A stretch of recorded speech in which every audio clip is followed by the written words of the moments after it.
Je m'appelle Reed Rook, et c'est le jour où elle a essayé de me briser en public et m'a accidentellement rendu ma vie.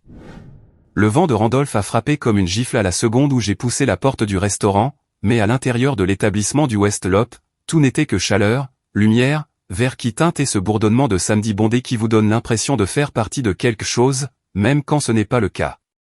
Blythe l'avait choisi. Bien sûr qu'elle l'avait fait. Elle m'avait envoyé un texto ce matin-là comme si de rien n'était. Déjeuner léger, juste nous. Je veux un nouveau départ. Puis elle est entrée avant moi, a souri à l'autre comme si la pièce lui appartenait, et a demandé la table près de la fenêtre par son nom, pas une table près de la fenêtre, mais la table près de la fenêtre. Celle où n'importe qui sur le trottoir pouvait jeter un coup d'œil, et où n'importe qui à l'intérieur aurait une ligne de vue dégagée. Dans mon métier, on apprend vite que les meilleures scènes ne se produisent pas par accident. Elles se produisent parce que quelqu'un a choisi l'angle de la caméra. Je ne voulais pas croire cela de la femme que j'étais censé épouser. Alors, je me suis dit qu'elle aimait juste la lumière naturelle. Je me suis dit qu'elle voulait une belle vue. Je me suis dit n'importe quoi, sauf la vérité que je sentais se resserrer dans mes côtes alors que nous nous glissions à nos places. Et elle s'est assise, les épaules carrées, comme si elle attendait que quelque chose commence. Son parfum a frappé en premier, propre, cher, impossible à ignorer. Puis son sourire, parfaitement mesuré, celui qu'elle utilisait lors des dîners de marquer des galas de charité quand elle voulait qu'une pièce se souvienne de son nom. Elle a à peine jeté un coup d'œil au menu avant de faire signe au serveur, a commandé avec cette confiance vive qui faisait bouger les gens plus vite autour d'elle, puis a regardé juste au-delà de moi pendant une demi-seconde, vers la table à côté de nous. J'ai suivi son regard sans le vouloir. Maddox, Rowan, Tat. 3 de ses amis, perchés à une table qui n'aurait pas dû être assez proche pour paraître intentionnelle, mais qui l'était absolument. Le téléphone de Maddox était déjà sorti, face contre la table, comme un animal endormi. Rowan avait ce sourire narquois qu'il arborait quand il pensait que quelque chose allait devenir désordonné. Tat s'est penché en arrière sur sa chaise, balayant la pièce du regard comme s'il comptait les témoins potentiels. J'ai ressenti une petite secousse d'anormalité. Blythe avait dit, juste nous. Elle ne les avait pas mentionnés. Ils n'ont pas fait de signe de la main. Ils n'ont pas dit bonjour. Ils ont juste regardé, comme s'ils avaient acheté des billets. Blythe a continué à parler, mais c'était le genre de conversation qui ne mène nulle part, bavardage de travail, une mention d'un client, un commentaire sur la façon dont la ville avait l'air pimpante aujourd'hui. Elle ne m'a rien demandé d'important. Elle n'a ri de rien de drôle. On aurait dit qu'elle comblait le temps jusqu'à un signal. Lorsque notre nourriture est arrivée sur la table, mon poulet parmigiana, sa salade avec du saumon arrangé comme s'il appartenait à un magazine, elle a attendu. Non pas pour manger, mais pour que tout se calme, pour s'assurer que la salle était pleine, que le serveur s'était éloigné, que chaque table voisine avait cette demi-seconde de calme que l'on ne remarque que lorsqu'elle manque. Puis elle l'a fait. Blythe a levé le menton, m'a regardé droit dans les yeux comme si elle était sur le point d'annoncer une fusion, et a dit, assez fort pour que les mots n'atterrissent pas seulement sur notre table, mais sur tout le restaurant, le mariage est annulé. Je ne t'aime plus. Ce fut instantané. Les fourchettes se sont arrêtées. Un rire de quelque part derrière nous est mort en plein souffle. Le couple près du bar a tourné la tête. Le serveur s'est figé avec un plateau à la main, comme s'il avait été pris sous un projecteur. Et de la table à côté de nous, j'ai entendu un petit rire qui s'est propagé rapidement, comme si quelqu'un avait jeté une allumette dans de l'herbe sèche. Maddox. Rowan. Tat. Il riait. Pas un rire surpris. Pas un rire gêné. Le genre de rire que les gens font quand ils connaissent déjà la chute. Pendant une fraction de seconde, mon corps a essayé de faire ce pourquoi il avait été entraîné pendant 4 ans. Expliquer, apaiser, s'excuser, réparer. Mon esprit a parcouru une centaine de pensées inutiles. Ai-je manqué quelque chose? Est-ce qu'elle plaisante? Est-ce que c'est à propos d'hier soir? Est-ce que c'est à propos du plan de table? Est-ce que c'est à propos de sa mère? Et puis, sous ce bruit, quelque chose a cliqué. Pas de chagrin. De la reconnaissance. La façon dont vous reconnaissez un piège au moment où vous entrez dans la lumière et sentez le fil se resserrer autour de votre cheville. J'ai posé ma fourchette lentement. Pas dramatiquement, juste délibérément. J'ai regardé le visage de Blythe. Son expression n'était pas de la peine ou de la culpabilité. C'était de l'anticipation, de la satisfaction, même, comme si elle avait tiré un levier et attendait que la machine fasse ce pourquoi elle était construite. J'ai alors réalisé qu'elle ne voulait pas seulement rompre. Elle voulait un moment. Elle voulait un public. Elle voulait que je saigne devant la caméra. Et c'est peut-être pour ça que le calme est venu. Parce que la colère l'aurait nourri. Les larmes l'auraient nourri. Les supplications l'auraient nourri. Je n'allais pas la nourrir. Merci d'être honnête, ai-je dit, et ma propre voix m'a surpris. Elle était stable, presque polie. Ses sourcils se sont levés d'une fraction, comme si elle avait mal entendu. Le rire de la table voisine a vacillé. Blit a ouvert la bouche, puis l'a refermée, se recalibrant. J'ai atteint ma main gauche et j'ai retiré la bague. Le diamant a capté la lumière de la fenêtre pendant une seconde brillante. Le même genre d'éclat mis en scène qu'elle avait adoré lorsque nous avions pris des photos de fiançailles. Je ne l'ai pas brandi. Je ne l'ai pas jeté. Je ne l'ai pas claqué sur la table. Je l'ai simplement laissé tomber dans la poche de ma veste, comme une clé dont je n'avais plus besoin. Tu sais quoi, ai-je continué, toujours calme. Je pense que je vais organiser une fête pour l'avoir échappé belle. Rowan a reniflé. Tat a éclaté d'un rire plus fort, comme s'il ne pouvait pas s'en empêcher.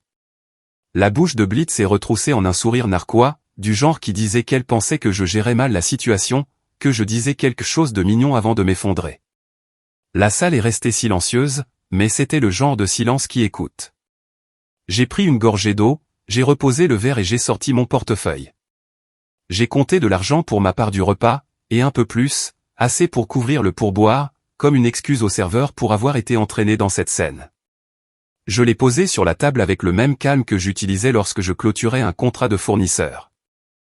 Je me suis levé, j'ai rassemblé mon téléphone, ma veste, le petit sac en papier avec le dessert que Blit avait insisté pour que nous commandions à partager, et je l'ai regardée comme si elle était une étrangère que j'avais rencontrée à un cocktail de l'industrie. Tu as choisi le décor, ai-je dit. Déjeuner du samedi, table près de la fenêtre. Tes amis juste là. Son sourire a tressailli. Je pensais que tu méritais la vérité. Et je l'ai eu, ai-je dit. Plus que ce que tu voulais probablement me donner. Je me suis tourné légèrement vers la table adjacente. Maddox essayait d'avoir l'air décontracté, mais ses épaules étaient tendues. Son téléphone n'était plus face contre la table. Il était incliné juste assez pour capter mon visage. Il se croyait malin. Il ne l'était pas. J'ai croisé son regard et j'ai dit une phrase. Sans chaleur, sans menace, juste de la clarté. Je te vois enregistrer, Maddox. Assure-toi de garder la partie où elle le dit mot pour mot. Pas de coupure, pas de montage. C'était comme si quelqu'un avait débranché la prise de courant de leur rire. Le sourire de Rowan s'est effondré. Tat s'est redressé. La main de Maddox a sursauté et, pour la première fois, il avait moins l'air d'un spectateur que d'un gamin pris à faire quelque chose qu'il ne pouvait pas expliquer. Ils étaient venus pour une crise de nerfs. Ils étaient venus pour un clip. Et en une phrase, j'avais transformé leur petit enregistrement en une preuve qu'ils ne pouvaient pas contrôler. J'ai hoché la tête une fois de plus, pour moi-même plus que pour eux, puis je me suis dirigé vers la sortie. Chaque pas semblait observé, mais pas de la manière que Blit avait prévu. Je ne me ratatinais pas. Je ne me bousculais pas pour gérer la salle. Je la quittais. La cloche au-dessus de la porte a sonné quand je suis sorti et le froid de Chicago m'a frappé le visage, dur et honnête. Ce vent semblait plus propre que l'air à l'intérieur. Je me suis dirigé vers ma voiture, les mains stables. Je l'ai déverrouillée, je me suis glissé dans le siège du conducteur et je suis resté assis un moment, les deux mains sur le volant, comme si j'attendais que les tremblements commencent. Ils ne sont pas venus. Mon téléphone a immédiatement vibré. Blit. Nous devons parler. Une autre vibration. Ne fais pas ça. Une autre. Tu réagis de manière excessive. Je n'ai pas répondu. J'ai regardé droit devant moi et dans le reflet de mon pare-brise, je pouvais encore voir le restaurant derrière moi, toujours plein, toujours bourdonnant, revenant à la vie maintenant que la scène était passée. J'ai ouvert mon ordinateur portable sur le siège passager, par habitude, parce que je vivais au rythme des calendriers et des dossiers partagés, et l'onglet était toujours là depuis la veille, notre lecteur partagé, notre feuille de calcul de mariage, la liste de contrôle sans fin sur laquelle Blit avait insisté. J'ai regardé les dossiers et j'ai senti quelque chose me parcourir la peau. Le même sentiment que l'on ressent quand on réalise qu'une pièce a été arrangée avant même qu'on y entre. Comme si quelque chose avait été préparé, pas seulement une phrase de rupture, mais les conséquences. J'ai démarré la voiture. J'ai conduit jusqu'à la maison sans musique. Et dans le silence, la question qui n'arrêtait pas de taper à l'arrière de mon esprit n'était pas « Pourquoi est-elle partie ?». C'était « Pourquoi avait-elle besoin de témoins ?» Mon appartement à Wicker Park était trop silencieux quand je suis entré. Pas de bande-son de bruit de restaurant, pas de regard sur moi, pas de sourire organisé sur le visage de Blythe, juste le doux bourdonnement de mon réfrigérateur et le grondement lointain du métro, comme si la ville respirait sans se soucier de ce qui venait de m'arriver. J'ai laissé tomber mes clés dans le bol près de la porte, j'ai enlevé mes chaussures et je suis resté là, à regarder mon propre salon comme si je n'y avais jamais été. Le premier vrai poids ne m'a pas frappé avant d'être seul. Pas le genre de poids qui dit que vous avez perdu l'amour. Le genre qui dit que vous avez vécu à l'intérieur du cadre de quelqu'un d'autre et que vous n'avez pas remarqué les frontières se refermer jusqu'à aujourd'hui. J'ai fait les 100 pas. Puis j'ai arrêté de faire les 100 pas parce que cela ressemblait à un mouvement pour éviter de ressentir. Je me suis assis sur le bord de mon canapé, j'ai sorti la bague de ma poche et je l'ai tenue entre mes doigts. Elle n'était pas lourde. Elle était juste chère. Juste brillante. Juste un accessoire qui avait signifié un engagement parce que nous avions convenu de le traiter comme tel. Je l'ai remise dans ma poche et je l'y ai laissée. Je n'allais pas lui accorder plus de cérémonie qu'elle ne l'avait fait. Mon téléphone n'arrêtait pas de vibrer sur la table basse, un petit battement de cœur régulier qui n'était pas le mien. Les messages de Blythe arrivaient par vagues, et le changement de ton était presque impressionnant dans sa prévisibilité. D'abord, tu es sous le choc. Appelle-moi. Ensuite, ce traitement par le silence est immature. Puis, les gens me demandent ce qui s'est passé. Tu dois m'aider à l'expliquer correctement. Ce dernier a atterri différemment. Non pas parce qu'il était cruel. Cruel était un mot trop émotionnel pour ce que Blythe faisait. C'était tactique. Elle ne demandait pas comment j'allais. Elle m'assignait un rôle. Coopérer. Gérer les retombées. Protéger son image. L'aider à narrer la fin. J'ai regardé l'écran jusqu'à ce qu'il s'éteigne. Pendant 4 ans, mon réflexe avait été de répondre, d'apaiser, de réparer, de m'assurer qu'elle n'était pas mal à l'aise, de m'assurer que l'histoire dans sa tête restait intacte. Et assis là, dans mon propre appartement, j'ai pris une décision qui semblait petite, mais qui avait le goût de la liberté. Je n'allais pas répondre. Pas comme une punition, pas comme une vengeance. Comme une limite. Le silence n'était pas moi qui étais enfantin. Le silence, c'était moi qui sortais d'un scénario. J'ai pris une douche, j'ai enfilé un sweat à capuche et j'ai essayé de respirer comme une personne normale. Je n'ai pas pu. Mon esprit n'arrêtait pas de revenir en arrière, de tirer des scènes des 4 dernières années, comme des reçus que j'avais fourrés dans un tiroir et oubliés. Blythe corrigeant la façon dont je prononçais le nom d'un client lors d'une collecte de fonds, riant comme si c'était une blague, tandis que le donateur me souriait avec pitié. Blythe me louant en public, rit des si talentueux, il me garde saine d'esprit, puis en privé, me disséquant comme un projet, mes vêtements trop décontractés, mon ton trop doux, mon rire trop fort, mes amis trop désordonnés. Blythe faisant des plans sans demander et agissant ensuite blessé quand je disais que j'avais du travail. Blythe me disant doucement que mes instincts étaient émotionnels tandis que les siens étaient stratégiques. Je l'avais cru pendant si longtemps que j'avais commencé à me censurer avant même qu'elle n'ouvre la bouche. Les fiançailles elles-mêmes ont flashé comme un stroboscope, une salle bondée, un discours, des téléphones levés, ses yeux sur le public plus que sur moi. Moi disant, oui, parce qu'il y avait trop de témoins pour qu'une autre réponse soit possible. Je me suis souvenu à quel point je me sentais piégé à ce moment-là et à quelle vitesse j'avais enterré ce sentiment sous le mot « romantique ». En fin d'après-midi, je me suis forcé à sortir parce que rester à l'intérieur donnait l'impression de se dissoudre. J'ai conduit vers Lincoln Park, je me suis garé près d'un café tranquille que Juno et moi fréquentions depuis l'université, le genre d'endroit qui ne se souciait pas si vous restiez 2 heures tant que vous gardiez la voix basse et que vous donniez un bon pourboire. Juno était déjà là quand je suis entré, assise près du mur du fond, son manteau drapé sur la chaise et ce regard sur son visage qui signifiait qu'elle était prête à en découdre depuis midi. Elle ne m'a pas demandé comment j'allais. Pas au début. Elle a observé mon visage comme on observe quelqu'un pour des signes de blessure. Puis elle a dit, bas et sec, raconte-moi tout. N'adoucis rien. Alors, je ne l'ai pas fait. Je lui ai parlé de la table près de la fenêtre, de Blit qui commandait vite et parlait comme si elle tuait le temps, de la façon dont le téléphone de Maddox était déjà sorti, du sourire de Rowan, de Tad qui balayait la salle, de la voix de Blit qui montait exprès, du rire mon Dieu, le rire comme si ma vie était la chute d'une blague qu'ils avaient répétée. Juno a écouté sans interrompre, sa mâchoire se crispant par petites touches, comme si elle empilait proprement la colère au lieu de la laisser déborder. Quand je suis arrivé à la partie où j'ai souri et remercié Blit, les yeux de Juno se sont plissés. « Tu n'as pas pleuré ?» a-t-elle dit, pas comme une question. « Non », ai-je dit. Je ne lui ai pas donné ça. « Et la bague ?» Je l'ai mise dans ma poche. Juno a laissé échapper un souffle qui sonnait presque fier. Puis son visage s'est à nouveau durci. « Et tu as vu Maddox filmer ?» Je l'ai vu, ai-je dit, et je lui ai dit de garder la partie où elle le dit mot pour mot. C'est alors que quelque chose a changé dans l'expression de Juno, passant de la colère pour moi à la reconnaissance de quelque chose de plus grand. Elle s'est penchée en avant sur son café et a dit très doucement, « Reed. » Ce n'était pas une rupture. C'était une mise en scène. Les mots ont frappé ma poitrine comme de l'eau froide.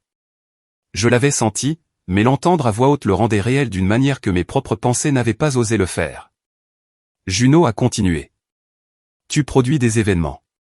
Tu sais comment fonctionne la mise en scène.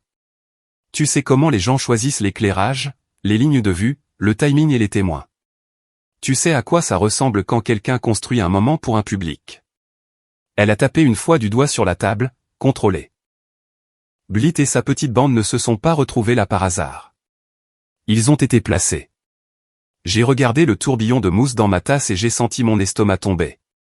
Parce qu'une fois que vous acceptez cela, vous ne pouvez plus l'ignorer. La commande trop rapide, les petites conversations sans importance, la pause avant qu'elle ne parle, la façon dont ses yeux se sont tournés vers ses amis comme si elle vérifiait s'ils étaient prêts. Ce n'était pas spontané. C'était programmé. Je pensais qu'elle voulait juste en finir, ai-je dit. Et même en parlant, la phrase semblait naïve. Juno a secoué la tête. Non. Elle voulait les images. Elle voulait des témoins. Elle voulait que la salle te voie craquer pour pouvoir dire à tout le monde par la suite que tu étais exactement ce dont elle les avait prévenus. J'ai dégluti. Me prévenir de quoi? La bouche de Juno s'est crispée. Dis-moi. Combien de fois a-t-elle laissé entendre que tu es intense, que tu prends les choses trop personnellement, qu'elle doit te gérer? Je n'ai pas répondu parce que la réponse était trop laide. Blit avait posé les bases depuis longtemps. Je l'avais entendu dans les petites blagues qu'elle faisait au fait. La façon dont elle soupirait et disait, « Reed s'emporte ». Comme si mes émotions étaient un inconvénient qu'elle tolérait. J'avais balayé ça d'un revers de main parce que c'était plus facile que d'admettre qu'elle façonnait la façon dont les gens me voyaient. Quand j'ai quitté le café, le ciel était devenu de ce gris plat que Chicago fait si bien. Comme si toute la ville retenait son souffle. Je suis retourné vers River North parce que lundi arrivait, que je sois prêt ou non, et je devais avoir l'air d'un homme qui avait encore le contrôle de sa vie. Je suis entré dans mon bureau, j'ai hoché la tête aux gens, j'ai répondu à des emails, j'ai participé à un appel rapide comme si je n'avais pas été publiquement démantelé 2 jours auparavant. Dans le miroir de la salle de bain, j'ai pratiqué mon visage, neutre, stable, imperturbable. Parce que je sentais déjà le piège se resserrer. Si l'histoire de Blit était que Reed est instable, alors le monde commencerait à chercher des preuves. Je ne pouvais pas me permettre de leur en donner. Au moment où je suis rentré à la maison, mon téléphone avait cessé de vibrer depuis 1 heure, comme si Blit avait décidé que le silence pourrait être une meilleure arme que les messages. J'ai jeté ma veste sur une chaise et j'ai de nouveau ouvert mon ordinateur portable, plus par instinct que par intention. L'onglet du lecteur partagé était toujours ouvert, le même que j'avais vu dans ma voiture. Dossier de mariage, contact des fournisseurs, ébauche de liste d'invités, feuille de calcul avec la précision colorée de Blit. J'ai survolé les curseurs et j'ai ressenti ce sentiment antérieur aiguisé, comme s'il y avait des ficelles attachées à tout, et que je ne remarquais les nœuds que maintenant. Puis, comme si l'univers voulait s'assurer que je ne reculais pas devant la vérité, mon téléphone s'est allumé avec une notification d'un numéro que je ne reconnaissais pas. Pas de nom, pas de contexte, juste un message avec une vidéo en pièces jointes. Mon pouce a hésité une seconde, puis j'ai appuyé. Le clip s'est chargé, granuleux et proche, filmé depuis la table adjacente du restaurant. Il y avait mon profil, les mains de Blit sur la table, le bord du verre de Maddox dans le coin. J'ai regardé le visage de Blythe dans les secondes avant qu'elle ne parle, et ma peau a picoté. L'audio a capté quelque chose que le bruit du restaurant ne pouvait pas cacher, un murmure bas de quelqu'un hors champ. 2 mots, presque enjoués. C'est parti. Blythe a inspiré juste après, une respiration mesurée comme si elle montait sur scène. Puis elle a levé le menton et a de nouveau prononcé la phrase, forte, nette, répétée. Le mariage est annulé. Je ne t'aime plus. Je n'ai pas ressenti de chagrin en le regardant. J'ai ressenti quelque chose de plus froid. Une confirmation. Ils ne s'étaient pas seulement présentés pour être témoins. Ils avaient donné le signal du moment, comme un réalisateur criant « Action ». J'étais sorti du restaurant en pensant que la scène était terminée. Mais le clip dans ma main prouvait que ce que Juno avait dit était vrai. Ce n'était jamais juste une rupture. C'était une production. Et s'il distribuait déjà des images, alors l'acte suivant était déjà en mouvement, que je le veuille ou non. Le lendemain matin, je suis entré à River North comme si de rien n'était, car je pouvais déjà entendre la voix de Blythe dans ma tête, transformant toute fissure dans mon sang-froid en preuve. Le hall sentait l'expresso brûlé et le nettoyant au citron. Les ascenseurs s'ouvraient et se fermaient à un rythme régulier. Les gens en tenue de ville décontractée se déplaçaient avec cette détermination du lundi, les yeux droits devant, la vie intacte. J'ai hoché la tête à ma réceptionniste, j'ai adressé un sourire rapide à un collègue et je me suis glissé dans mon bureau au même rythme contrôlé que j'utilisais avant une activation de marque en direct. Mon emploi du temps était chargé. Un appel client à 10 heures. Une demande de visite de site que je devais approuver. Un examen de budget qui ne pouvait pas attendre. Tout cela était ordinaire. Tout cela était soudainement fragile. Comme si une mauvaise réaction pouvait tout faire s'effondrer. J'ai gardé le visage neutre toute la matinée, mais mon esprit n'arrêtait pas de tourner autour d'un détail de la vidéo. Le signal chuchoté, l'inspiration, la phrase prononcée comme un gros titre. Ce n'était pas de l'émotion. C'était de l'exécution. Ce qui signifiait que les vrais dégâts ne seraient pas la rupture elle-même. Ce serait ce qui viendrait après. L'histoire que Blythe racontait aux gens. Le clip que ses amis coupaient. La façon dont elle me cadrait quand je n'étais pas dans la pièce pour me défendre. Au déjeuner, j'ai fermé la porte de mon bureau, j'ai ouvert notre dossier de mariage partagé et je l'ai regardé comme on regarde le gréement d'une scène après que quelqu'un se soit blessé. Blythe et moi avions construit cette chose ensemble, ou du moins je me le disais. Des feuilles de calcul à code couleur, des contrats de fournisseurs, des ébauches de plans de table, des listes dans des listes. Elle aimait la structure parce que la structure lui donnait l'impression d'être en contrôle. J'ai commencé à ouvrir des fichiers avec une attention différente, non pas comme un fiancé essayant de finaliser les détails, mais comme quelqu'un cherchant les coutures. La première chose que j'ai remarquée, c'est à quel point une grande partie était à mon nom. Le contrat de la salle, signé par moi. L'acompte du traiteur, débité sur ma carte. L'accord du photographe, ma signature. La facture du fleuriste, mon email en en-tête. Blythe avait toujours présenté cela comme de l'efficacité. Tu es meilleur avec l'administratif, avait-elle dit. C'est plus propre si une seule personne signe. Gardons les choses simples. Je l'avais cru parce que je voulais croire que la femme que j'aimais construisait une vie avec moi, pas une sortie qui me laissait avec la paperasse. Je me suis fait une liste sur un bloc-notes, juste des noms et des chiffres, rien de dramatique, et j'ai commencé à appeler. Paloma Strode a répondu à la deuxième sonnerie. Elle était la coordinatrice de la salle de bal de l'hôtel près du Magnifique Smile où notre réception devait avoir lieu. Paloma avait la voix stable de quelqu'un qui avait géré 1000 mariages et 1000 crises. Le genre de calme qui vous donnait l'impression que vous pouviez lui confier un bâtiment en feu et qu'elle demanderait si vous vouliez des machines à fumer avec. Reed, dit-elle, chaleureuse mais professionnelle. Comment puis-je vous aider aujourd'hui? J'ai senti ma gorge se nouer. Dire les mots à voix haute rendait la chose réelle d'une manière que la scène du restaurant n'avait pas fait. Le mariage n'aura pas lieu, ai-je dit. J'appelle au sujet de l'acompte. Il y a eu un temps de silence, pas gênant, juste respectueux. Je suis désolé, a-t-elle dit, et j'ai entendu dans son ton qu'elle le pensait. Laissez-moi consulter votre dossier. J'ai attendu, fixant la ligne d'horizon par la fenêtre de mon bureau comme si elle pouvait me donner des instructions. Paloma est revenue. L'acompte n'est pas remboursable, a-t-elle dit doucement, comme elle l'avait dit à 100 personnes. Mais selon notre politique, nous pouvons le convertir en un crédit pour un autre événement dans les 12 mois. Une personne normale aurait pu entendre cela et se sentir vaincue. J'ai ressenti autre chose, une ouverture. Quelle serait la disponibilité dans 3 semaines, ai-je demandé. Et même moi, j'ai été surpris de la rapidité avec laquelle la question est venue. Paloma a fait une pause. Puis sa voix a changé de registre, celui qu'elle utilisait lorsqu'elle sentait un plan se former. 3 semaines, a-t-elle répété. C'est bientôt. Je sais, ai-je dit, mais je pense à le réaffecter.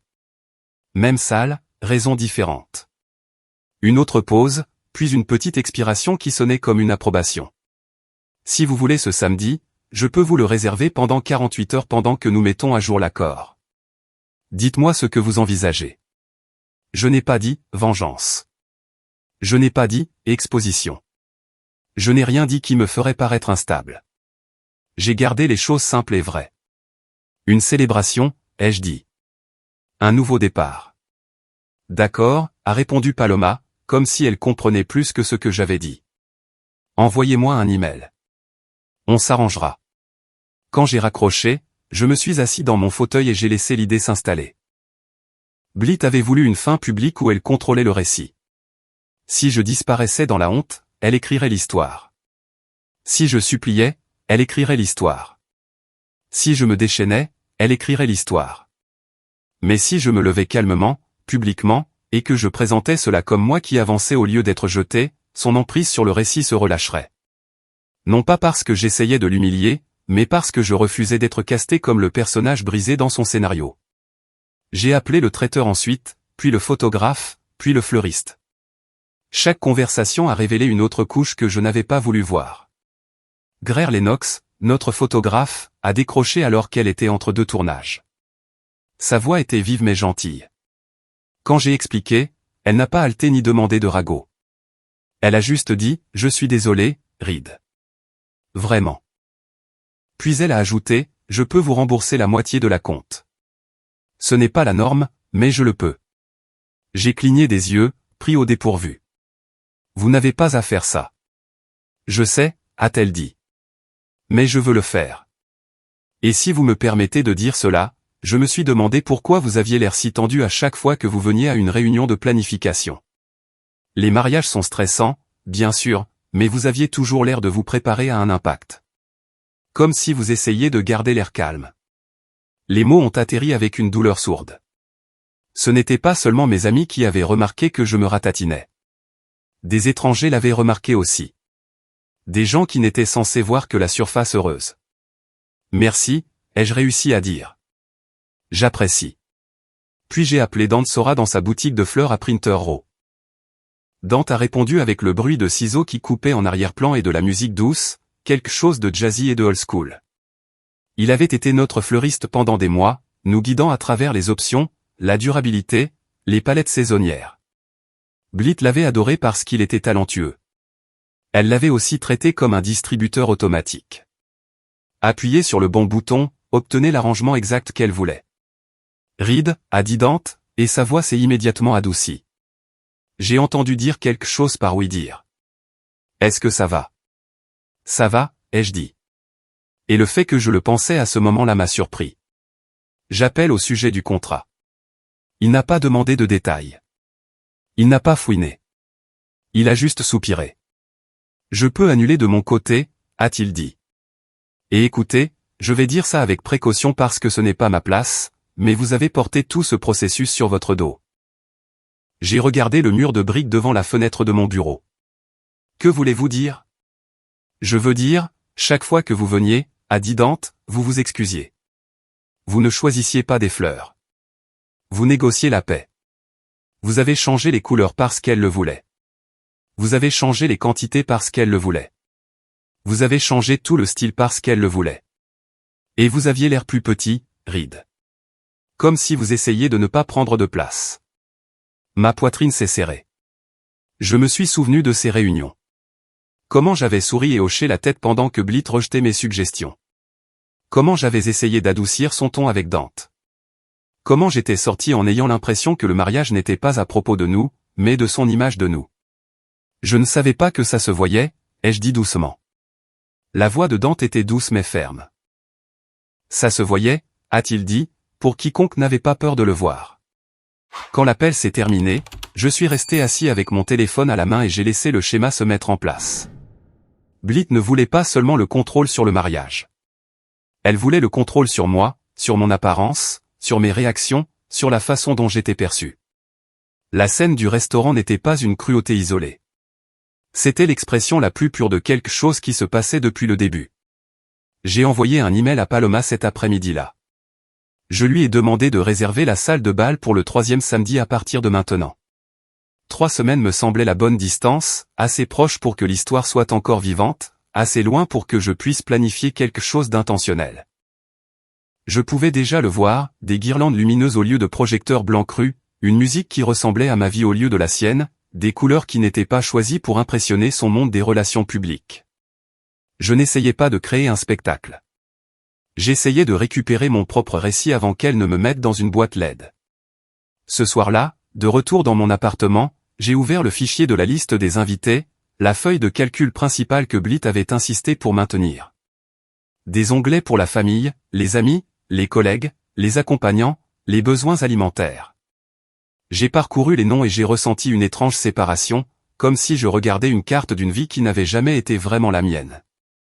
J'ai commencé un nouveau document pour la fête, ma fête, et j'ai écrit les noms des personnes qui me connaissaient vraiment. Les personnes que j'avais arrêté de voir parce que Blythe n'aimait pas leur énergie. Les collègues qui m'avaient vu gravir les échelons dans cette industrie. Mes parents, ma cousine, qui disaient toujours la vérité, même quand ça piquait. Et puis, délibérément, j'ai ajouté quelques noms du réseau de Blythe. Pas tous. Juste assez pour que les personnes qui avaient été préparées à me voir comme instable puissent me voir debout sur mes 2 pieds. Je ne voulais pas utiliser une foule comme une arme. Je voulais que la vérité fasse ce que la vérité fait lorsqu'elle est placée dans la même pièce qu'un mensonge, exposer les lacunes. Il était tard quand je suis retourné sur le lecteur partagé. Je ne chassais même plus. Je vérifiais les fuites, tout ce qui ressemblait à un récit préparé. J'ai cliqué sur des dossiers au nom neutre, fournisseurs, salle, budget, calendrier. Puis j'ai vu quelque chose que je n'avais pas remarqué auparavant. Un titre de fichier qui semblait trop générique pour y appartenir. Notification prioritaire. Je l'ai ouvert. Une liste de noms a rempli l'écran. Des dizaines. Les amis de Blythe. Les collègues de Blythe. Des gens que je connaissais à peine mais qui figuraient sur la liste des invités du mariage parce qu'ils comptaient pour son monde de marque. À côté de chaque nom, il y avait une note, mise à jour du mariage, envoyée immédiatement. Mon estomac s'est retourné. J'ai fait défiler la page et j'ai trouvé un brouillon de messages sous la liste, écrit de la voix polie de Blythe. Ce n'était pas du chagrin. Ce n'était pas de l'honnêteté. C'était une déclaration soigneusement équilibrée qui la peignait comme réfléchie et décisive, et me peignait comme le problème, sans jamais dire directement quoi que ce soit de cruel. Valeurs divergentes, objectifs différents, une décision difficile, une demande de respect de la vie privée. J'ai cliqué sur l'historique du document et j'ai senti la chaleur monter derrière mes yeux. Le fichier n'avait pas été créé après le restaurant. Il n'avait pas été créé dans le chaos d'une rupture. Il avait été créé bien avant ce samedi. Édité, révisé, peaufiné, préparé. Je me suis penché en arrière sur ma chaise, la pièce soudainement trop silencieuse à nouveau. Le restaurant avait été le moment qu'elle voulait que tout le monde voie. Mais ce fichier était le moment qu'elle voulait que tout le monde croie. Et maintenant, j'avais la preuve que l'histoire avait été rédigée avant même que la scène ne soit jouée. J'ai regardé l'écran jusqu'à ce que les lettres se brouillent et tout ce à quoi je pouvais penser était une phrase claire, le déjeuner du samedi n'était pas la fin. C'était le premier coup. Je n'ai pas beaucoup dormi après ça. J'ai essayé, j'ai pris une douche, je me suis changé, je me suis allongé dans le lit, les lumières éteintes, mais chaque fois que je fermais les yeux, je voyais le menton de Blythe se lever, j'entendais le murmure de la vidéo, je sentais le poids de 30 étrangers fixant ma table comme s'ils regardaient un spectacle. Vers 2 heures du matin, j'ai abandonné, je suis retourné dans mon salon et j'ai ouvert mon ordinateur portable avec le genre de concentration que je réservais habituellement à la nuit précédant un événement majeur. Je suis retourné dans « Notification prioritaire » et je l'ai traité comme une preuve. J'ai cliqué sur l'historique des versions, minute par minute, observant les modifications de Blythe comme on observe quelqu'un répéter un mensonge. Elle n'a pas écrit un seul message, Elle a écrit des variations, des tons différents, des cadrages différents, des angles émotionnels différents. Une version s'appuyait sur le langage des valeurs et de l'ambition, comme si je la retenais. Une autre s'appuyait sur l'instabilité émotionnelle, subtile mais présente, comme si j'étais imprévisible. Une autre utilisait le genre de phrasé adjacent à la sécurité qui fait que les gens se rangent instantanément du côté de l'orateur, inquiétude, limite, besoin de témoins, faire ce qui est le mieux. La prise de conscience a été aiguë et froide. Elle ne décidait pas de ce qu'elle allait dire. Elle testait ce qui allait fonctionner. Je me suis créé ma propre feuille de calcul. Rien d'extraordinaire, juste des horodatages et des notes. 2 semaines avant le samedi, 1 semaine, la veille, le matin même, l'heure même, après. J'ai commencé à croiser les références avec d'autres fichiers du lecteur partagé auxquels je n'avais jamais prêté attention parce que je supposais qu'il s'agissait simplement de restes de planification, un document de notes intitulé « Déjeuner », une entrée de calendrier avec un lieu joint, une liste de points de discussion que Blit avait écrit pour les appels aux fournisseurs. Mon curseur a survolé une note que je ne reconnaissais pas. Je l'ai ouverte et j'ai de nouveau senti mon estomac tomber. Ce n'était pas seulement une réservation de restaurant. C'était un plan. Qui arrive en premier? Où nous nous asseyons? Qui s'assoit à côté? Un rappel de « Gardez la table près de la fenêtre ». Une ligne qui se lisait comme une instruction, pas une suggestion, Maddox enregistre. J'ai fait défiler la page et j'ai de nouveau vu son nom, non pas parmi les invités, mais parmi les tâches, comme s'il faisait partie de l'équipe. Je me suis rassis, les paumes à plat sur mes cuisses, et j'ai fixé le plafond pendant un long moment. Dans mon monde, on engage une équipe pour une raison. On n'assigne pas quelqu'un à enregistrer à moins de capturer quelque chose que l'on a l'intention d'utiliser. Blit n'avait pas voulu une rupture privée. Elle avait voulu un artefact. Mon téléphone a vibré à 2h47. Blit, encore. Un message qui oscillait entre l'accusation et la fausse inquiétude. Tu es dramatique.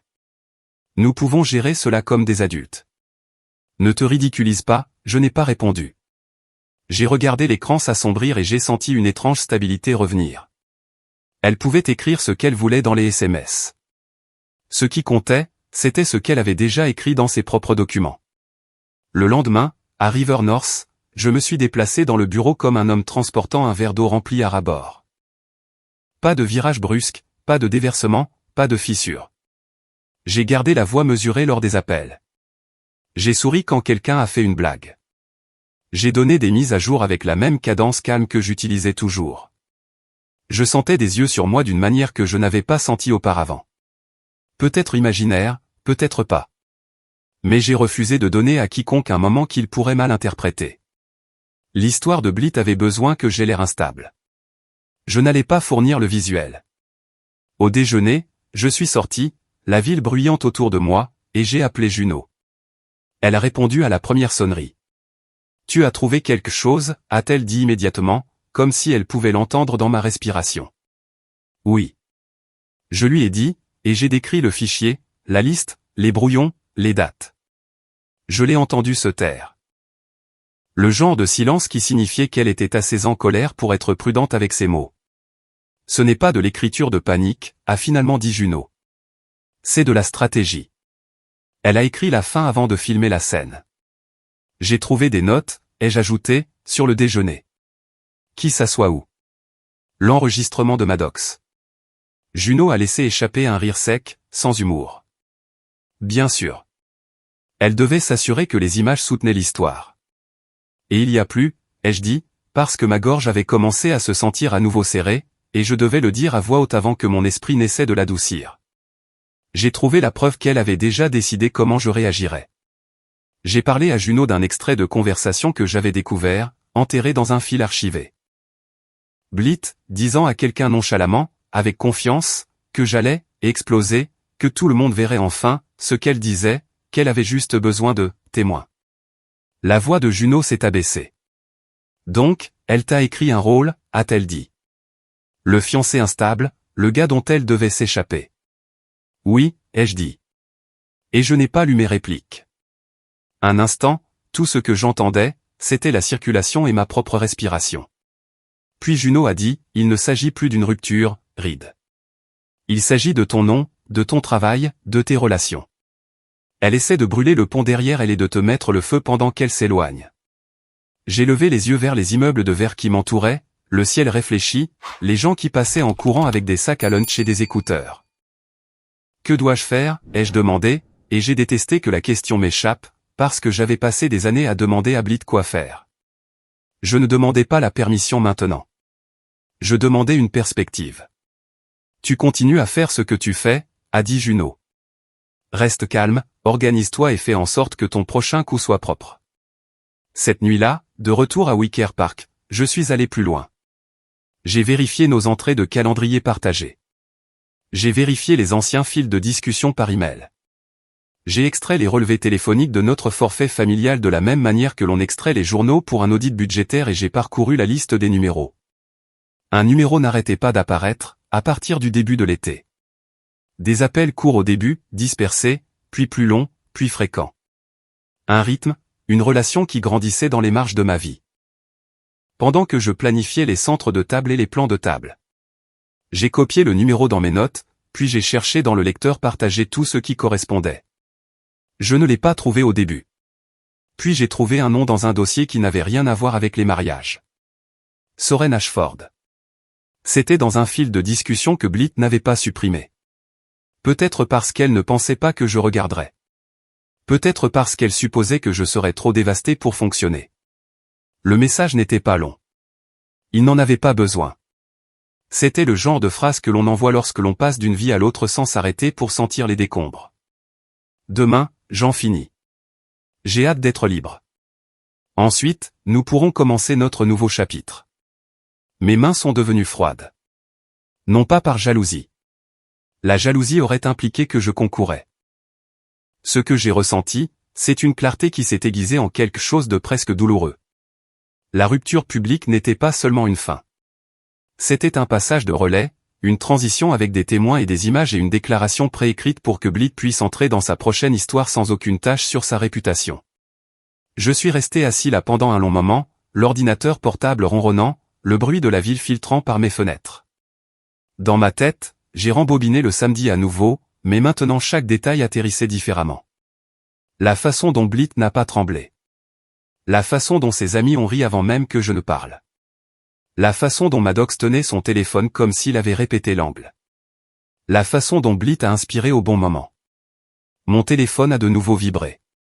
Blit, bien sûr. Un autre message essayant de m'entraîner dans une dispute.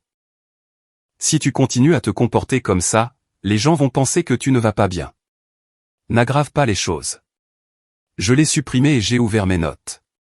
J'ai ajouté une nouvelle colonne à ma chronologie. J'ai écrit le nom de Soren à côté du schéma d'enregistrement téléphonique du début de l'été. J'ai écrit « Déjeuner du samedi » à côté de l'instruction d'enregistrement. J'ai écrit « Notification prioritaire » à côté de la déclaration rédigée. Ce n'était plus le chaos. C'était une séquence planifiée. Avant minuit, Juno m'a envoyé une seule ligne. J'ai entendu dire qu'il parlait de toi dans un bar sur un toit près de la rivière. Même histoire. Que tu es instable. Qu'elle avait besoin de témoins. Sois prudent. J'ai regardé son SMS et j'ai senti ma mâchoire se crisper. Blit ne partait pas seulement. Elle apprenait aux gens à me voir après son départ. J'ai fermé l'ordinateur portable et je me suis tenu au milieu de mon salon, pieds nus sur le parquet, l'air plus frais qu'il n'aurait dû l'être. Pour la première fois depuis le restaurant, mon calme a vacillé, non pas en panique, mais en urgence. Si je restais immobile, Blit continuerait à polir le récit jusqu'à ce qu'il ressemble à un fait. La prochaine vague ne concernerait pas les fiançailles rompues. Il s'agirait de m'effacer socialement pendant qu'elle s'éloignait sans tâche. Je suis retourné à l'ordinateur portable, j'ai commencé à sauvegarder des copies de tout et je me suis fait une promesse avec laquelle je pouvais vivre. Je n'allais pas supplier pour de la sympathie, et je n'allais pas jeter de la boue. J'allais bouger le premier, bouger proprement, et rendre impossible que son histoire ne soit pas contestée. Mercredi, l'histoire avait pris de l'ampleur. Pas du genre qui reste confiné dans un cercle d'amis. Pas du genre que l'on peut ignorer et attendre que ça passe. Elle se déplaçait comme la fumée dans un bâtiment, silencieuse au début, puis soudainement partout, s'accrochant aux vêtements, s'installant dans les coins, faisant tousser les gens sans savoir pourquoi. Je l'ai senti avant que quiconque ne le dise. À River North, on peut lire une pièce de la même manière qu'on lit une foule lors d'un événement en direct. Le plus petit changement vous dit qui a été briefé et qui est encore innocent. Un collègue qui plaisantait habituellement avec moi près de la machine à café gardait les yeux sur le jet d'expresso au lieu de mon visage. Une chef de projet qui partageait normalement trop d'informations sur son week-end a gardé sa phrase courte et nette. Quelqu'un avec qui j'avais collaboré pendant 2 ans a dit « Salut », comme si c'était un test, et a attendu un demi-temps de trop pour ma réponse. J'ai répondu de la même manière à chaque fois. Stable, professionnel, imperturbable. Je n'ai donné à personne une pointe d'émotion à épingler à leur théorie. À 10h30, j'étais dans une salle de conférence vitrée lors d'un appel client, hochant la tête devant une présentation pendant que mon téléphone vibrait 2 fois dans ma poche. Je n'ai pas regardé. J'ai attendu la fin de l'appel, j'ai remercié tout le monde et je suis retourné à mon bureau comme si de rien n'était. C'est seulement alors que j'ai verrouillé la porte et vérifié l'écran. Juno, ça se propage. Ils utilisent les mêmes mots. Imprévisible, problème de colère, elle avait peur de le faire seule. Ils le disent comme un script. Mon estomac s'est noué. Non pas parce que j'étais surpris, mais parce que cela signifiait que Blit avait exécuté la phase suivante exactement comme son document le suggérait. Elle ne me quittait pas seulement. Elle laissait derrière elle une version de moi qui la faisait paraître juste. Un deuxième message de Juno a suivi. J'ai aussi entendu parler d'un clip qui circule. Pas tout, une version coupée. J'ai regardé les mots, version coupée, et j'ai senti quelque chose de froid s'installer derrière mes côtes. C'est pourquoi j'avais regardé Maddox dans les yeux et lui avais dit de garder la partie où elle le disait, parce que je savais que les gens comme lui n'enregistraient pas pour préserver la vérité. Ils enregistraient pour la contrôler. Je n'ai pas reçu le clip directement au début. Il est venu comme ces choses viennent toujours, par quelqu'un qui ne veut pas que son nom soit associé. Un cousin d'un collègue, un ami d'un ami, un message direct d'un compte sans photo de profil qui disait « Je pensais que tu devrais voir ce qui est partagé ». Je l'ai regardé une fois sans son, puis à nouveau avec son, et à la 3e fois, j'ai pu voir les coutures. Ça commençait sur la phrase de Blit « Le mariage est annulé. Je ne t'aime plus ». Mais ça coupait juste après, juste avant que mon sourire ne puisse être interprété comme calme au lieu de suffisant. Puis ça sautait à une fraction de ma voix, mon « merci d'être honnête », mais le couper pour que ça sonne comme du sarcasme au lieu de la clarté. Ça ne montrait pas que je payais ma part. Ça ne montrait pas ma main stable. Ça ne me montrait pas partir sans faire de scène. Ça ne montrait pas la partie où j'ai surpris l'enregistrement de Maddox et lui ai dit de garder la vérité intacte. Ça omettait tout ce qui ne servait pas l'histoire qu'il voulait. Le pire n'était pas que les gens pouvaient être dupés. Le pire, c'était de réaliser à quel point un moment coupé devient facilement un verdict. Les gens ne veulent pas de nuances quand un méchant simple est disponible. Un gars qui a l'air suffisant après s'être fait larguer en public correspond à la forme de ce que Blit vendait. Instable, arrogant, dangereux lorsqu'il est humilié. Un gars qui reste calme et demande la vérité non éditée ne correspond à aucun récit commode, alors ils l'ont enlevé. Je n'ai pas transféré le clip. Je n'ai envoyé de SMS de rage à personne. Je n'ai pas appelé Blit pour exiger qu'elle arrête. Cela l'aurait nourri. Je me suis forcé à faire ce que je fais pour le travail. Quand quelque chose ne va pas le jour de l'événement, je resserre le plan. Je réduis les variables. Je contrôle ce que je peux contrôler. Mon visage, ma voix, mon empreinte et ma trace écrite. Cet après-midi-là, j'ai quitté le bureau plus tôt sous prétexte d'un rendez-vous avec un fournisseur et j'ai conduit jusqu'à Lincoln Park pour rencontrer Juno. Le café était calme dans cette accalmie de milieu de semaine, la lumière du soleil se déversant sur les tables, le genre de calme que l'on paie en plus à Chicago. Juno était déjà là, les cheveux tirés en arrière, la mâchoire serrée, le téléphone face contre la table comme si elle ne lui faisait pas confiance pour ne pas la trahir. Elle n'a pas perdu de temps. Ils disent que tu es volatile, a-t-elle dit dès que je me suis assis. Qu'elle a dû le faire en public parce qu'elle avait peur de ce que tu ferais en privé. J'ai laissé cela s'installer un moment, non pas parce que je ne savais pas quoi dire, mais parce que je voulais que ma réponse soit propre. C'est l'angle, ai-je dit. Langage de sécurité, témoin, inquiétude. Les yeux de Juno se sont plissés. Elle transforme aussi ton silence en preuve. Elle dit aux gens que tu es en train de sombrer. Je ne réponds pas, ai-je dit. Ni à elle. Ni au flot de rumeurs. Juno s'est penchée. Bien. Ton seul travail en ce moment est de rester ennuyeux. Stable. Tu ne te bats pas avec une personne, Reed. Tu te bats avec un récit. J'ai hoché la tête parce qu'elle avait raison. Si Blythe voulait me peindre comme instable, elle n'avait pas besoin d'un crime.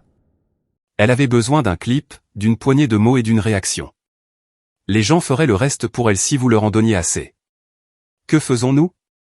Ai-je demandé, et je voulais dire, nous. Juno avait été mon encre pendant des années, la seule amie qui n'avait jamais cru à la version polie de la réalité de Blythe. Nous construisons un dossier propre, a-t-elle dit, comme si elle attendait que je le dise. Pas de drame, pas de diatribe. Des faits, des dates, des captures d'écran, des journaux, des contrats. Tout est classé comme un dossier. Ainsi, si quelqu'un essaie de te coincer, tu ne discutes pas. Tu montres. J'ai expiré lentement. Je suis déjà en train de le rassembler. Bien, a-t-elle dit. Et tu gardes ton comportement public cohérent. Pas de publications vagues, pas de légendes cryptiques, pas de sous-entendus, rien qui puisse être interprété comme déséquilibré. J'ai failli rire de l'absurdité de ma vie, à gérer mes optiques émotionnelles comme un lancement de marque. Mais c'était le but. Blythe était des relations publiques. C'était sa langue maternelle. Si j'essayais de la combattre avec des sentiments, je perdrais sur son terrain. Mon téléphone a vibré pendant que nous parlions. Un appel de Paloma Strode. J'ai regardé Juno, puis j'ai répondu. Salut, Paloma. Sa voix était prudente, de la manière dont elle l'est lorsque quelqu'un apporte de mauvaises nouvelles, mais veut le faire poliment. Reed, je voulais te prévenir, a-t-elle dit. Nous avons reçu un appel ce matin. Quelqu'un a exprimé des inquiétudes au sujet de ton événement. Mon estomac s'est noué, mais ma voix est restée égale. Des inquiétudes à propos de quoi? Ils ont laissé entendre que cela pourrait devenir perturbateur, a dit Paloma en choisissant chaque mot.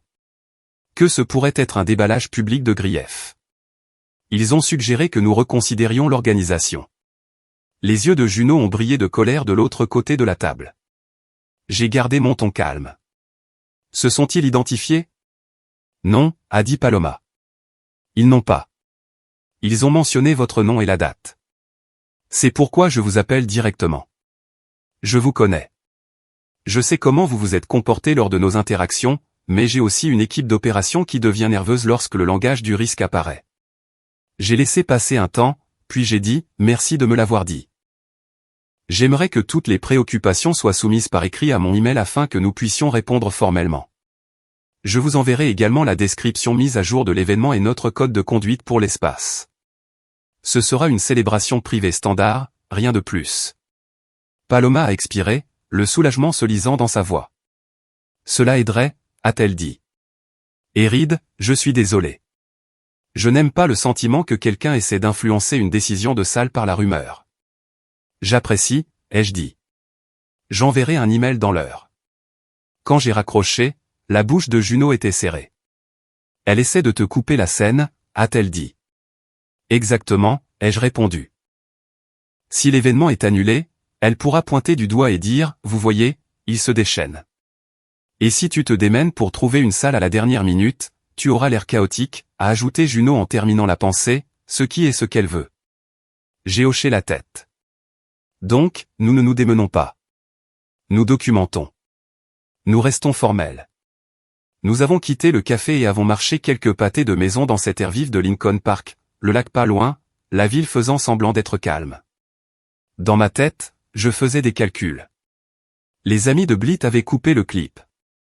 Le réseau de Blythe poussait le langage de la sécurité. Maintenant, quelqu'un appelait la salle pour semer des inquiétudes de perturbation.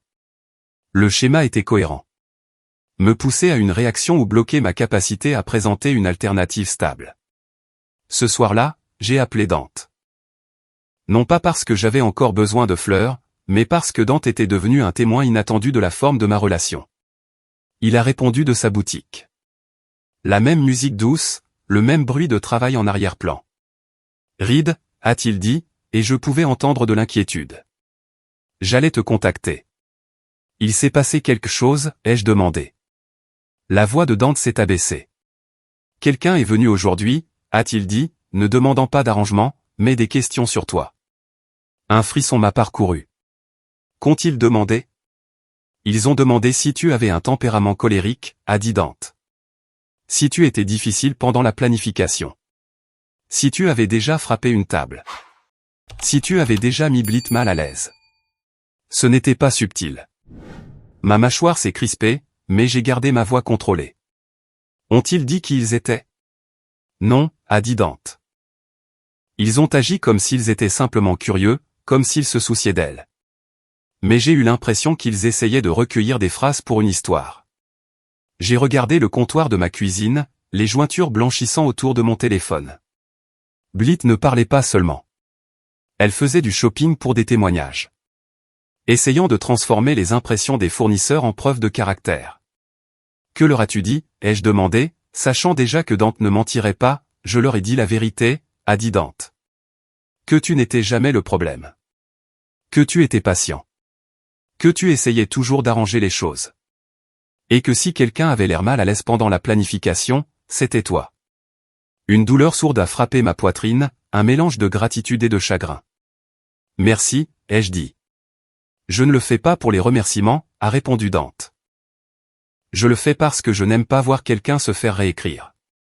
Après l'appel, je me suis assis à ma table et j'ai ouvert mon ordinateur portable.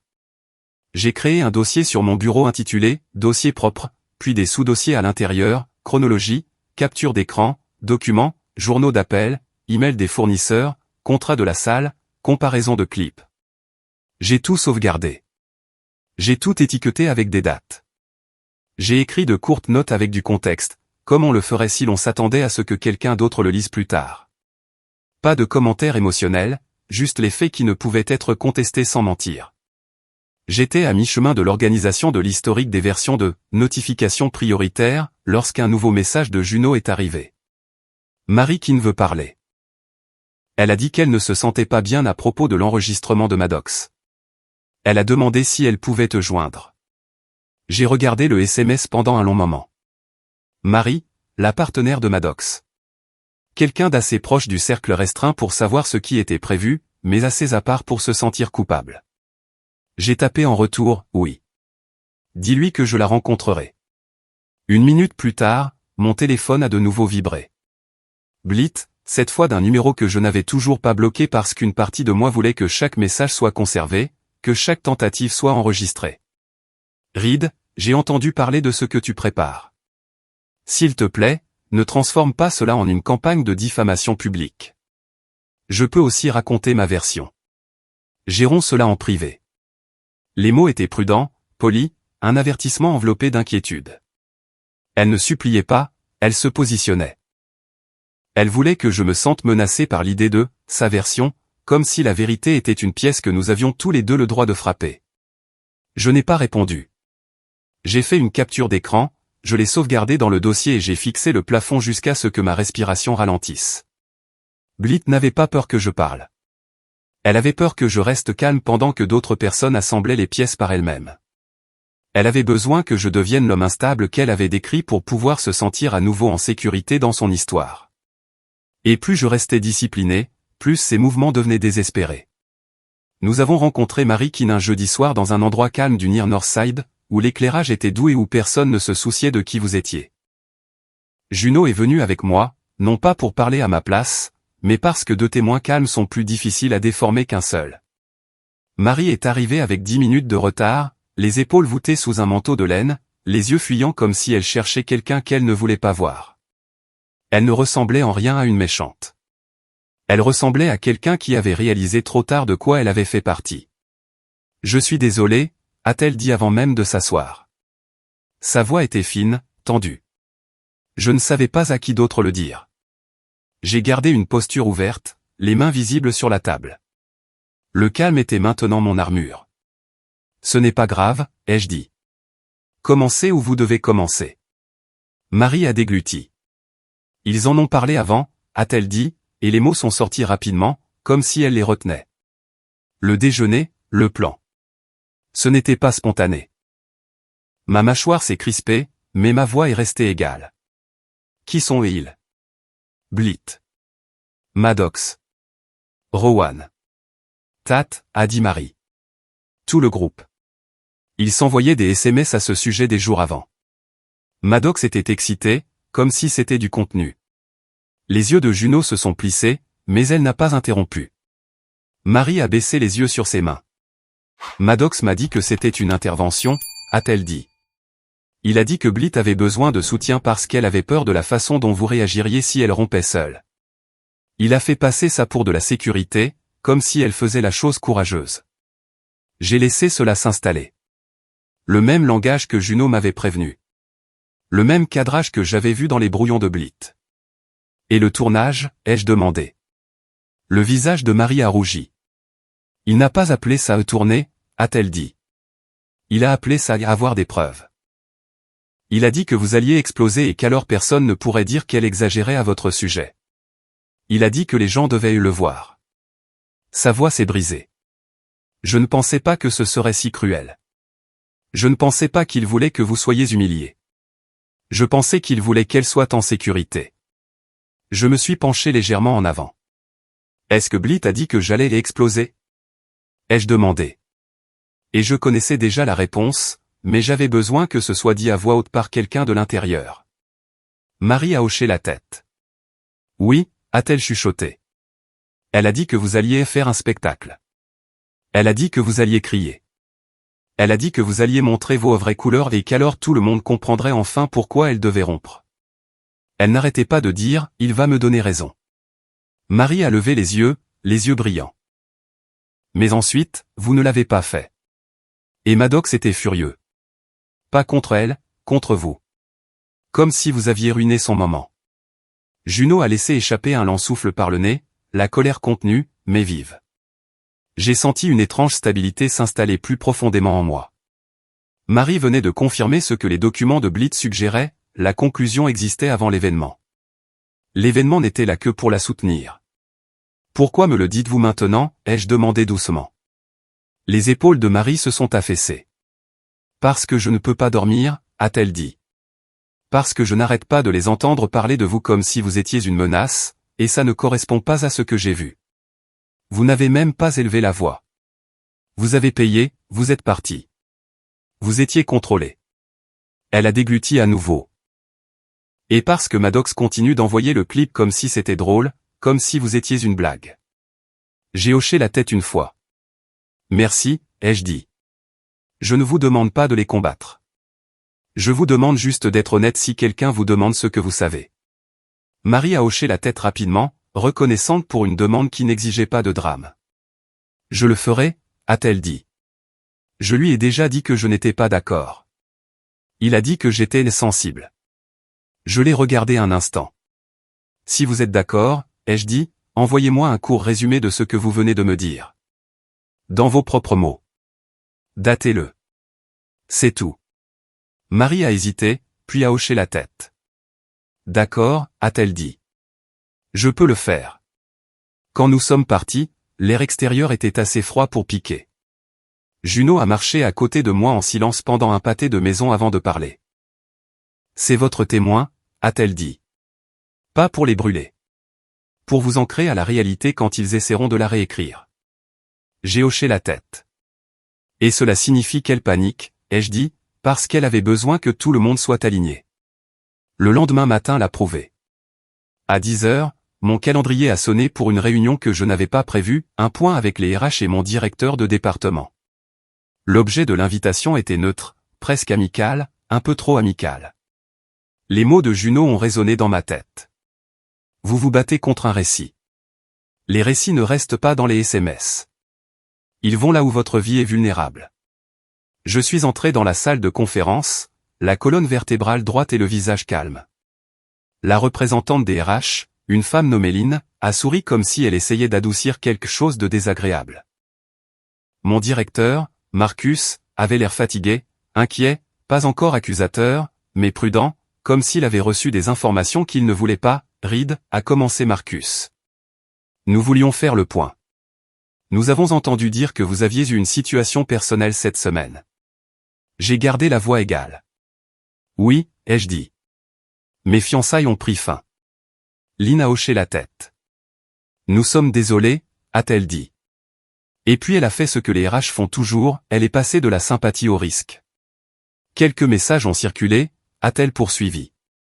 Et nous voulons juste nous assurer que vous avez du soutien et que rien n'affecte votre travail ou vos interactions avec les clients. J'ai senti le piège, net et précis. Si je me mettais sur la défensive, j'aurais l'air instable. Si je devenais émotif, j'aurais l'air instable. Si je commençais à trop expliquer, j'aurais l'air instable. Alors, j'ai fait ce que Juno et moi avions convenu. Des faits, des limites, du calme. Je comprends l'inquiétude, ai-je dit. Les fiançailles ont pris fin publiquement. C'est tout ce qui est pertinent pour le travail. Ma performance est stable. Mes délais sont respectés et il n'y a eu aucun incident. Si vous avez une plainte spécifique sur le lieu de travail, je suis heureux d'y répondre directement. Marcus a soutenu mon regard une seconde, puis a hoché la tête, le soulagement scintillant dans son expression comme s'il avait espéré que je répondrais exactement comme ça. Nous n'avons pas de plainte, a-t-il dit. Nous voulions juste être proactifs, a ajouté Lynn. Si quelque chose dégénère, s'il y a un contact au bureau ou un harcèlement, veuillez nous le dire immédiatement. Je le ferai, ai-je dit, et je le pensais. Puis je me suis levé, je les ai remerciés pour le point et j'ai quitté la pièce sans me presser. De retour à mon bureau, mes mains étaient stables, mais mon estomac se tordait. L'histoire de Blit avait atteint mon lieu de travail. Cela signifiait qu'elle ne parlait pas seulement à des amis.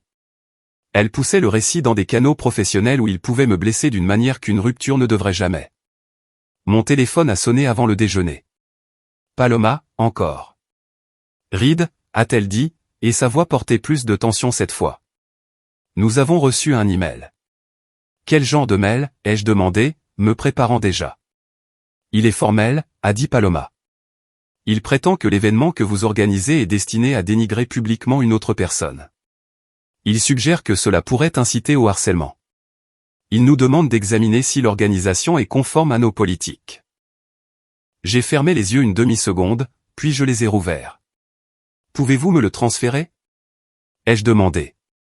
Et pouvons-nous garder toutes les communications à ce sujet par écrit à partir de maintenant? Oui, a dit Paloma rapidement. C'est ce que je veux aussi. Je voulais juste que vous l'entendiez de moi d'abord. J'apprécie, ai-je dit. Et pour mémoire, mon événement est une célébration privée d'un nouveau chapitre. Il n'y aura pas d'annonce publique, pas de démonstration, pas d'attaque. Si quelqu'un me pose des questions, je répondrai honnêtement et calmement, mais je n'organise pas de confrontation publique. Je vous crois, a dit Paloma. Mais vous savez comment vont ces choses. Ils deviennent nerveux à propos de la responsabilité potentielle. Je comprends, ai-je répondu. Envoyez l'email. Je répondrai avec une déclaration écrite et une demande de maintien du contrat selon ces termes. Je fournirai également un bref aperçu de l'événement et mon accord de me conformer à toutes les politiques du lieu. Quand l'appel s'est terminé, je n'ai pas claqué mon téléphone. Je n'ai pas fait les 100 pas. J'ai ouvert mon dossier propre, et j'ai créé un nouveau sous-dossier, pression sur le lieu. J'ai sauvegardé la note d'appel. J'ai rédigé ma réponse à Paloma avec un langage mesuré, du genre qui se lit comme de la stabilité. Puis j'ai fait une pause parce que quelque chose d'autre dans mon instinct avait commencé à me démanger. J'ai de nouveau ouvert le lecteur partagé et j'ai cliqué sur les dossiers que j'avais copiés toute la semaine. Certains fichiers se sont chargés, d'autres non. Un message d'autorisation est apparu sur un document qui était accessible hier. J'ai actualisé. Même message. J'ai cliqué sur un autre fichier. Accès refusé. Un autre, déplacé vers la corbeille. Blit récupérait les accessoires. J'ai regardé l'écran, le cœur battant plus fort maintenant, non pas par peur, mais par urgence. Elle avait laissé les portes ouvertes parce qu'elle supposait que je serais trop dévasté pour regarder. Maintenant, elle réalisait que je regardais, et elle essayait d'effacer les indications de mise en scène avant que quiconque ne puisse les voir. Je n'ai pas hésité. J'ai commencé à exporter tout ce à quoi je pouvais encore accéder. J'ai téléchargé des PDF des historiques de version. J'ai capturé des captures d'écran avec les horodatages visibles. J'ai enregistré des captures d'écran des historiques de documents où les dates de création comptaient. J'ai de nouveau extrait les journaux d'appel et je les ai sauvegardés. J'ai sauvegardé chaque SMS qu'elle m'avait envoyé depuis le restaurant. J'ai sauvegardé le clip vidéo anonyme et ses métadonnées. J'ai fait des doublons à 2 endroits distincts et je les ai étiquetés clairement, comme une archive. Juno est venue ce soir-là avec de la nourriture à emporter et un regard qui disait qu'elle attendait cette escalade. Je lui ai parlé des RH. Je lui ai parlé de l'email de Paloma. Je lui ai montré les changements d'autorisation. Elle resserre le filet, a dit Juno, parce que tu lui échappes. Elle essaie de m'empêcher de prouver quoi que ce soit, ai-je répondu. Juno a hoché la tête. Ce qui signifie que tu le prouves maintenant. Et tu restes propre pendant que tu le fais. Nous nous sommes assis à la table de ma cuisine et nous avons travaillé comme si nous préparions une présentation pour un client. Chronologie d'un côté, preuves liées à chaque date, courte description, pas d'adjectifs émotionnels. Un enregistrement du clip coupé, le contexte complet de ma réponse, le fichier montrant qu'elle avait préécrit le récit, la note assignant Maddox à enregistrer, le message sur Soren, l'email de pression sur le lieu, l'invitation à la réunion des RH. Chaque pièce s'est empilée jusqu'à ce que le schéma soit impossible à nier sans mentir. Quand nous avons eu fini, il était près de minuit. Mes yeux brûlaient à cause de l'écran. Mes épaules me faisaient mal, mais je me sentais plus stable que je ne l'avais été depuis des jours, parce que maintenant je ne vivais plus seulement dans le brouillard de Blit. J'avais une structure. J'avais une vérité avec une colonne vertébrale. Juno m'a regardé de l'autre côté de la table. Le truc, a-t-elle dit, c'est que tu n'as pas besoin de diffuser ça. Tu n'as pas besoin de le poster. Tu n'as pas besoin de faire de la terre brûlée. Je sais, ai-je dit. Tu as juste besoin d'être prêt, a-t-elle poursuivi. Parce qu'elle va continuer à pousser jusqu'à ce qu'elle obtienne la réaction qu'elle veut. Et si elle ne l'obtient pas, elle va se montrer quelque part pour la forcer. J'ai pensé au restaurant, à la table près de la fenêtre, au murmure, à l'inspiration. Blit n'aimait pas perdre le contrôle d'une scène. La fête, ai-je dit doucement. C'est laquelle essaiera. Juno a hoché la tête une fois. Alors on s'y prépare. Non pas comme si c'était un champ de bataille. Comme si c'était un événement que tu produisais. Liste d'entrée, personnel briefé, limite. Et la partie la plus importante, tu ne joues pas la comédie. Tu ne lui donnes pas la crise de nerfs qu'elle recherche. Je me suis penché en arrière sur ma chaise et j'ai fixé le plafond pendant un long moment. Puis j'ai regardé à nouveau l'ordinateur portable où le dossier propre, était bien rangé et étiqueté, comme un radeau de sauvetage construit pour ma propre discipline. Elle veut que je réagisse, ai-je dit, les mots ayant le goût de l'acier, pour pouvoir dire qu'elle avait raison. La voix de Juno était calme. Alors ne le fais pas, j'ai hoché la tête, lentement et délibérément, de la même manière que j'avais hoché la tête avant de sortir de ce restaurant du West Loop. Je ne le ferai pas, ai-je dit. Si elle continue d'escalader, elle le fera devant des gens. Et cette fois, ce ne sera pas ma réaction dont ils se souviendront. Je suis arrivé à la salle de bal 2 heures en avance, inspectant l'espace comme n'importe quel autre événement que je produisais. Éclairage chaleureux, entrée dégagée, personnel briefé, enregistrement strict. Rien de dramatique, rien de chaotique. Je voulais que la pièce donne l'impression d'une réinitialisation, calme, intentionnelle, entièrement mienne. La même salle de bal qui abritait autrefois nos plans de mariage portait maintenant mon nom seul sur la feuille d'événement. Cela semblait symbolique d'une manière que je n'attendais pas. Juno gérait la logistique à l'avant. Paloma supervisait l'équipe de l'hôtel. Dante et Greer travaillaient tranquillement près de la table des fournisseurs. Tous ceux qui connaissaient la vérité s'ancraient dans de petites tâches régulières. Les invités sont arrivés avec ce mélange de curiosité et de prudence que l'on peut sentir de l'autre côté de la pièce. Beaucoup sont clairement venus en s'attendant à voir un homme s'effondrer. Au lieu de cela, ils m'ont trouvé en train d'accueillir les gens, de faire des tests de son, d'ajuster l'espacement des tables. Plus ils regardaient, plus les chuchotements se taisaient. Chaque question sur la rupture recevait la même réponse. Calme, brève, factuelle. Elle y a mis fin en public. Ils l'ont filmé. Je leur ai demandé de garder la phrase complète. Si quelqu'un insistait, je montrais une seule capture d'écran, rien de plus. Non pas pour l'exposer, juste pour m'ancrer dans la vérité. Le changement s'est produit rapidement. Un collègue qui avait entendu dire que j'étais imprévisible m'a pris à part et a admis que je ne ressemblais en rien aux rumeurs. Une amie de Blitz sur sa liste de priorités a avoué qu'elle avait reçu un message préécrit me décrivant comme émotionnellement dangereux. Elle a dit qu'elle était venue ce soir pour voir si c'était vrai. Elle a regardé autour de la salle de bal et a simplement dit « ce n'est pas le cas ». Puis Marie est arrivée. sa voix a tremblé lorsqu'elle a raconté la vérité à un petit groupe. Le déjeuner était coordonné, le tournage planifié, l'histoire prédéterminée. La regarder parler a soulevé un poids de ma poitrine que je ne savais pas que je portais encore.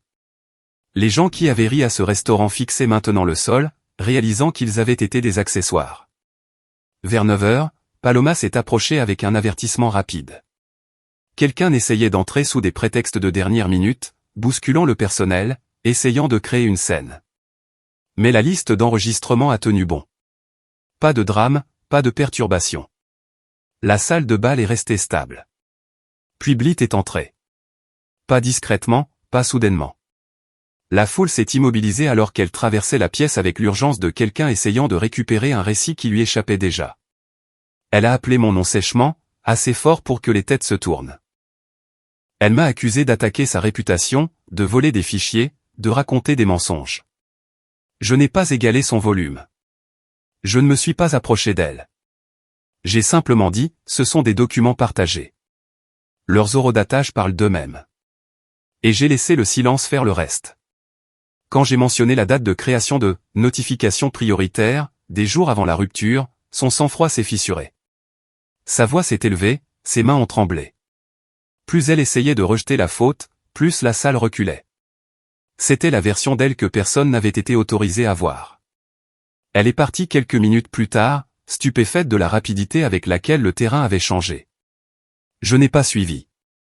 Je me suis retourné vers mes invités, j'ai levé un verre et j'ai laissé la nuit continuer. La pièce semblait différente après cela, plus légère, ancrée, indéniablement mienne. Dans les jours qui ont suivi la fête, tout s'est calmé sans que je ne force quoi que ce soit.